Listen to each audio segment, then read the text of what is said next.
I'm Jason Burgos, and this is my interview with PFL lightweight Chris Wade. I won't take up too much of your time. I mean, I always like to ask how's training going, how's camp going, and you're just days away. How you feeling? Camp went great. We're wrapping it up now. You're talking to me live, fresh out of the sauna. So today So, was a little bit of a rough one, but camp was awesome. It was brutal. I was miserable with my last performance, so I basically tortured myself for the last 6 or 7 weeks after I got healthy. and by torture, what do you mean? Like 2 days, 3 days? Like what did you? How did you torture yourself? 2 a days and 3 a days mixed Oof. in, 6, 7 days a week, leaving practices, keeled over, feeling like I was going to die and Oh, oh just man. wanting it to be that way. Asking my coaches to basically taunt me and make me feel that way. Do you worry when you do that hard of training that you're maybe overworking yourself? I mean, do you like they always talk about peaking at the right moment? Do you feel like you're getting towards that right peak, or you just run down a little bit? No, absolutely peaking. The way that we attacked this camp wasn't a stupid camp where you're sparring 3 times a week and you're leaving limping and beat up and everything hurts. This was attacking my muscular endurance in an intelligent way, attacking my cardiovascular endurance in an intelligent way. This was all done with people around me who were making sure that, after certain workouts the next day or the following workout later didn't cross over the last one and start to break my body down. So I'm as healthy as I've ever been, despite probably being in better shape, arguably, than I've been for just about any of my pro fights, in my opinion. How do you feel about your weight right now going into the fight? Are you on weight? Are you feeling good about it? Are you going to have a big cut at all? Well, you're never on weight. I mean, most people aren't on weight in this sport professionally because of the competitiveness. You've got to cut a bunch of weight, Mm-hmm. which I wish wasn't so much the case. I wish we could all focus on competing rather than torturing ourselves. Mm-hmm. But it's par for the course, so you got to keep up with the Joneses, and that's what we're doing. So considering that, my weight's great. I went and checked my weight at the hotel. They make you go and check in, even though I'm staying at home. Mm-hmm. So I checked my weight. It's probably better than most people's weight. Mm-hmm. I'm around like 9 pounds over or so. Okay. So you can't really ask for better than that. When you dip beyond that this early, and you have the body fat percentage that I carry, you start to eat your muscle. So I have to hold it right around here until tomorrow when I can really push the rest out. So what would like a Tuesday? What are you cutting 4 pounds? Wednesday into Thursday 5 pounds or so, something like that. Yeah, I like to take it slow. So this morning was like 9, and then I just left the workout. So right now is like mystery weight as I speak to you, but Mm-hmm. it's hopeful. The better I weigh now, the better I'll treat myself tonight. A little bit more water loading tonight. It's my last day of that. Yeah. And then tomorrow I'm hoping to wake up at like 6 over, and then I just have like little tiny meals. I watch what it actually weighs tomorrow, and just 2 or 3 weight cut sessions, and try to go to sleep like 3 over. I wake up early and I cut the rest, and then that's it. Oh, okay. Now, one of the fascinating parts of this PFL season has been many named fighters with UFC pedigrees that have lost in their season openers. I mean, Eddie Gordon, Thiago Tavares, and yourself are big names, the guys that are looked at as probably favorites in their division. Did you view the PFL roster change at all? Did you feel it was going to be different? It was going to be difficult going in, or did you feel confident kind of going because you had fought UFC competition before? I can only speak for myself because I did speak to Eddie, but I didn't talk to him actually about his the particular opponent not being a UFC guy. Mm-hmm. But I know for a fact that I slept on my opponent hard and I didn't work as hard as I needed to work. And if you watch that fight, I gassed out like halfway through the fight because of the pace that we put on. The volume of strikes that I put on is, if you look, it's probably the most strikes thrown of any competitor in the PFL in the whole tournament. and I'm not used to throwing that kind of volume. It broke me down. So I had to go back to the drawing board and crush myself for it. I respect your honesty because some guys wouldn't admit that overlooking someone. So did you just feel like, I'm better than him? I'm going there, get him out of the way, get some points, and pad myself for the playoffs? Yeah, I thought I was gonna mop him.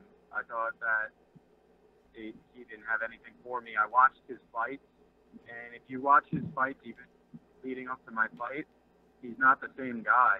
And I have to give him credit. I don't know what the hell he did or what happened, but his cardio and the pace he was able to put on and the amount of shots he was able to take and keep coming forward, it was like fighting goddamn Rocky. You ever watch a Rocky movie? Of course. Where he doesn't block anything and he just comes forward through every punch until the guy gasses in like the 12th round and then he comes on strong. Yeah. I felt like fighting Rocky Balboa. I felt like I was the Russian. I mean, so what's your game plan going into this one? I mean, in case you fight Rocky Part 2, you don't want to be Apollo Creed. Like, how are you just? Is it as simple as pacing yourself and in that kind of way going into this fight? No, I don't think I don't think you can't. What happened in the last fight is pressure. That kind of pressure doesn't allow you to set the pace that you want to set to keep your cardio where you need it if you're not ready for that sprint. So the pressure he put on me forced constant engagement, and he's a judo guy, and from covering this sport for as long as you have, it doesn't look that exciting, but when you go from striking into grappling constantly, it's the most, and cage grappling, it's the most grueling part of this sport. It will break people left and right. So I think this fight, this kid, or guy, I should say, he wants to cage grapple as well. Everything he does is like blitz forward just to try to pin you against the cage and then to take you down from there. So this fight, dictating the pace, is going to be about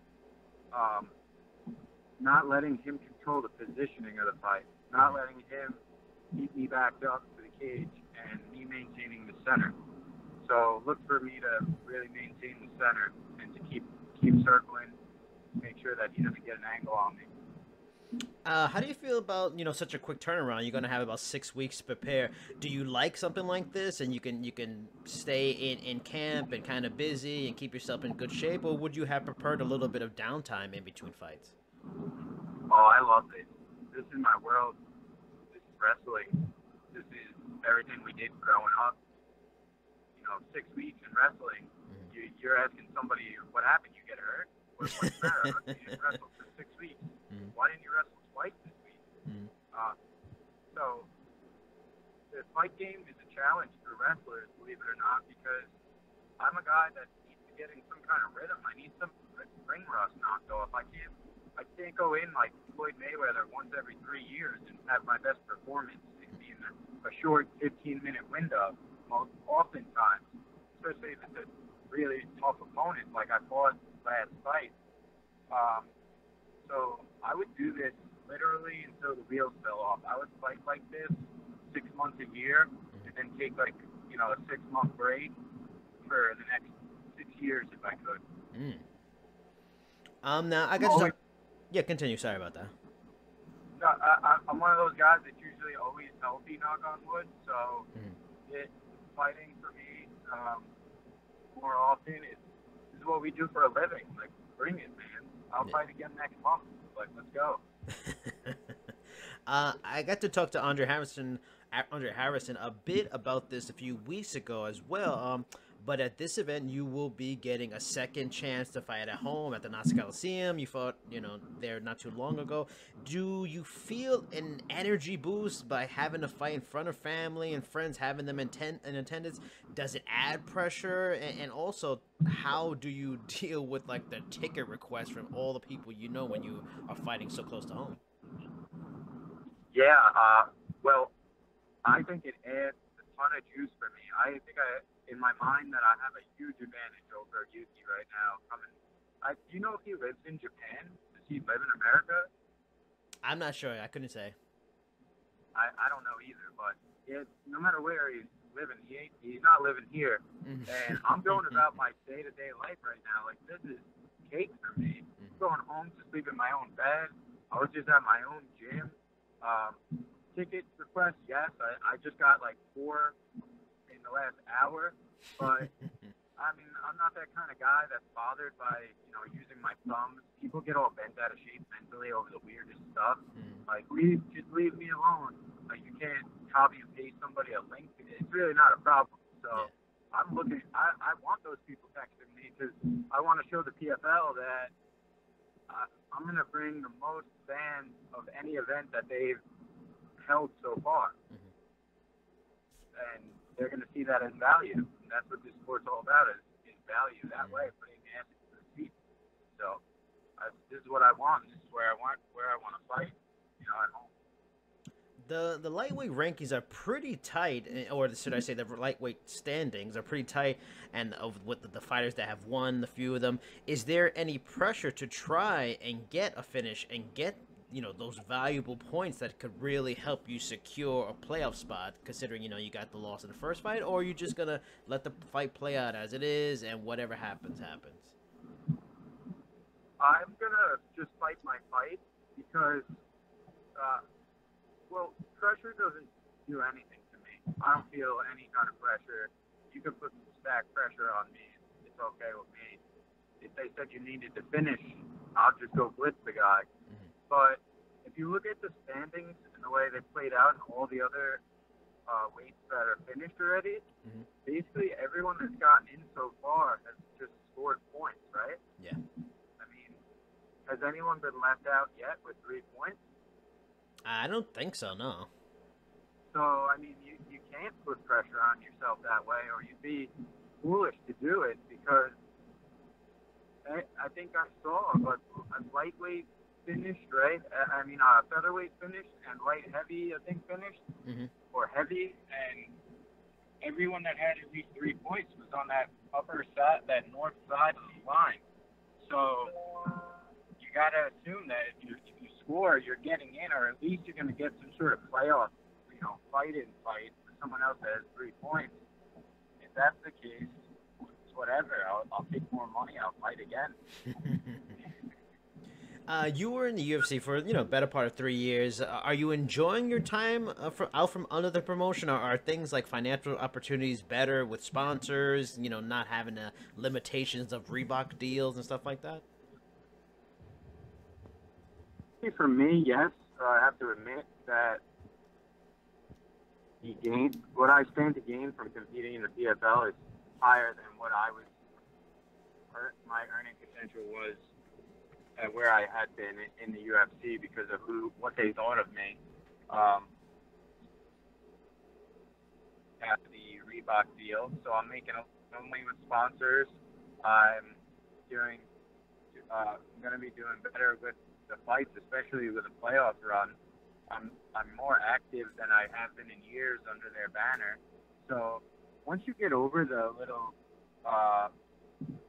rush you get from being like, yeah, I made it to the UFC, and you see the bullshit that it is and the politics that it is, if you're not one of their golden boys, then it doesn't really matter if this is what you do for a living. I hardly can say that I was a UFC veteran. Like, they can't take that from me. I was a winning fighter for them. I had multiple first-round finishes for them. They just didn't like me. They don't like you if you don't plug your feet down like Rock'em Sock'em Robot and go brain dead for them. So, I don't really give a shit. I love the way that the PFL's been treating me and all the fighters. They're so new to it, but you could just see already, every time I show up at another event, things are just more and more in line. They're more organized. It's running so smooth. And I'm really, really happy to be a part of this. This is something that me as an outspoken fighter, for the way we've been treated for years since I got to the UFC, I've always wanted us to all band together. I've wanted us to become what the other major sporting athletes have. They're loaded, and they play games where we fight and really hurt each other. And I think this is a step in that direction for all of us around the world. I mean, considering that the Reebok deal, which I hate, it's definitely squeezed the sponsorship market now that you are free and you can get sponsors. Has it been an easy thing to do? Like, are people contacting you or like quickly in your management because they know you're free for sponsorship, or do you have to kind of go and do an added level of work that you didn't have at the UFC because the market got smaller a little bit and you having to go out there and search for sponsors so you can get that extra cash? No, that was one of Dana's bullshit excuses for why he was stealing money out of the pockets of the fighters. Is oh, we're gonna make it easy, and these guys that can't get sponsors, we're gonna get them a sponsor. They're just stealing money because the rich get richer, and it's so easy for me. I'm a Long Island local guy, and I have like a really, really deep rooted support here. So I don't even reach out to these like national sponsors because it's not that I would never rep them because I have in the past, but I would prefer to rep Long Island, rep where I come from, and support the businesses here. Especially if I'm going to fight here, why not rep the people that are sitting in the seats live here? Mm-hmm. So why wouldn't I rep a company from here? So I'm repping two companies from home. I'm repping G Fuel, and I'm repping New York Auto Giant, which is one of the biggest car dealership chains here on the island.